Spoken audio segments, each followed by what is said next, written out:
Hello again, explorers. This month, we're taking an adventure to learn some true stories from the Bible. You know what I like to do for an adventure? I like to go on a safari.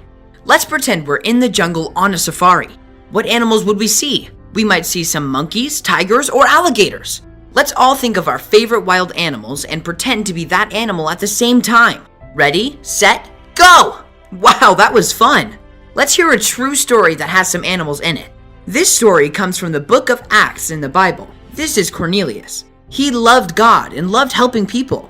He was praying to God one day when an angel appeared. The angel thanked Cornelius for all he had done to help God's people, then told him to send some men to a city called Joppa to get a man named Peter and bring him back to his house. Cornelius had no idea why he was supposed to get Peter or what to do once Peter arrived, but he got his servants and told them about the vision. So 3 of Cornelius' servants started the journey to Peter's house. Meanwhile, Peter was praying on the roof of his house when he got hungry. While he was getting his food, he saw a vision that he didn't understand at first. He saw a large white sheet coming down from heaven, and it had all kinds of animals on it. It had cows, pigs, horses, rabbits, lizards, and other reptiles, and birds. He heard a voice tell him to eat the animals, but Peter followed Jewish rules that didn't allow him to eat certain animals because they were considered unclean. He said, "I can't eat the animals that are unclean." Then a voice told Peter not to call things unclean when God made them clean. He saw the sheet raised and lowered from heaven 3 times. He didn't understand what this vision meant. He was still thinking about it when 3 men showed up at his gate and called out for him. God told Peter to go with the men because they were sent by him. The men told Peter that they wanted him to come back with them to Cornelius' house, and they told him what a great guy Cornelius was. Peter let the men stay at his house overnight. Then they all left the next day to go back to Cornelius' house.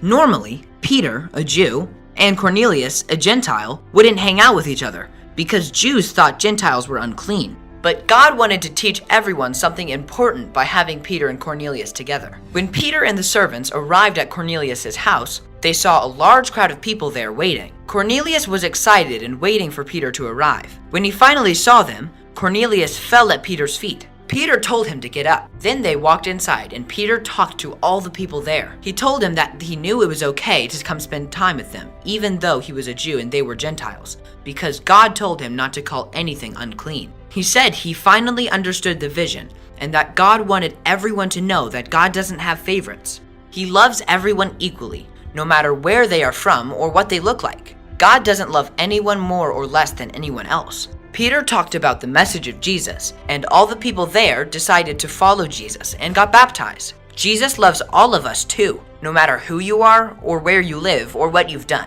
He loves everyone.